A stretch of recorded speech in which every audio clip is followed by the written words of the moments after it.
এখন আগের তুলনায় এখন বিক্রিটা আরেকটু চাপছে বেশি আরকি। এখন অনেক চাপ। এখন তো আপনারা আসছেন মানে কাস্টমার অল্প সামান্য কাস্টমার দেখতেছেন।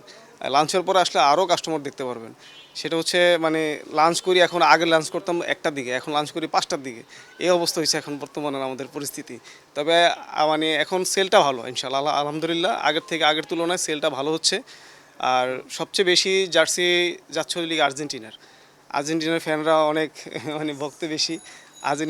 আর্জেন্টিনায় বেশি যাচ্ছে জার্সিগুলা। তার পাশাপাশি যাচ্ছে হচ্ছে ব্রাজিলের, আরও অন্যান্যগুলো তো আছে টুকিটাকি যাচ্ছে, বাট আর্জেন্টিনার জার্সিগুলো এখন আপাতত বেশি যাচ্ছে।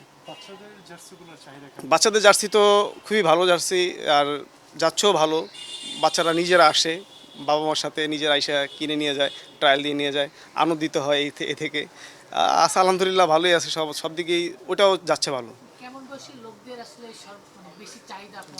চাহিদা বলতে ইয়াং জেনারেশন এবার একটু কম পাচ্ছি এখন, মানে সব অ্যাডাল্ট পাচ্ছি আর কি।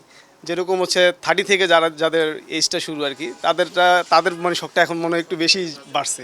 এই হচ্ছে বিষয়টা, এরকম দেখলাম এই সিজনে আর কি। শুরু হয়নি, হ্যাঁ।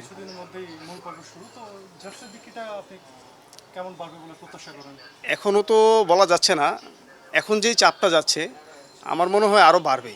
সেটা হচ্ছে লিগা যখন 12 তারিখে তো প্রথম খেলা, তো খেলাটার মানে উৎক্ষেপ করেই আর কি বাড়বে আমার আশা আছে আর কি। এটা আমি হলো আমার ছেলে এবং মেয়ে দুইজনই আর্জেন্টিনা করে, আর্জেন্টিনার সাপোর্টার।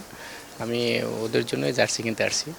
তো দুজনের জন্যই আর্জেন্টিনার জার্সি কিনছি এবং তারা আবার তাদের আবদার আছে পিছে মেসি নাম লেখায় 10 নম্বর সিল দিয়ে আবার তাদের নাম লিখে দিতে হবে। তো আমি সেই মহাখালী থেকে আসছি এদের জন্য জার্সি কিনতে।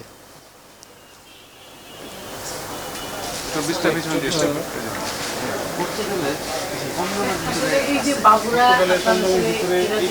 কোথায় খেলা হচ্ছে, কোন দেশে হচ্ছে, আসলে ওদের এই যে অনুভূতিটা কেমন? আসলে তো বাংলাদেশে আর্জেন্টিনার সাপোর্টার অনেক বেশি, ব্রাজিল আর আর্জেন্টিনাই। তো খেলার আগেই বাচ্চাদের একটা মানে ইয়ে পড়ে গেছে, আনন্দর হট্টগোল পড়ে গেছে যে তারা কবে শুরু হবে বিশ্বকাপ, কখন থেকে দেখবে। আমাকে বারবার প্রশ্ন করতেছে, বাবা এটা কি ভোর থেকে শুরু হলে আমরা কি দেখতে পারবো? এটা তো রাত্রে খেলা, তাহলে আমরা কীভাবে কেমন? কিন্তু আমরা বলতেছি যে ঠিক আছে, এটা যে কোনো খেলা হোক আমরা তোমাদের হয়তো জাগিয়ে দেবো, তোমরা খেলা দেখতে পারবা। ওদের ভিতরে একটা আনন্দর মানে হট্টগোল সৃষ্টি হয়ে গেছে।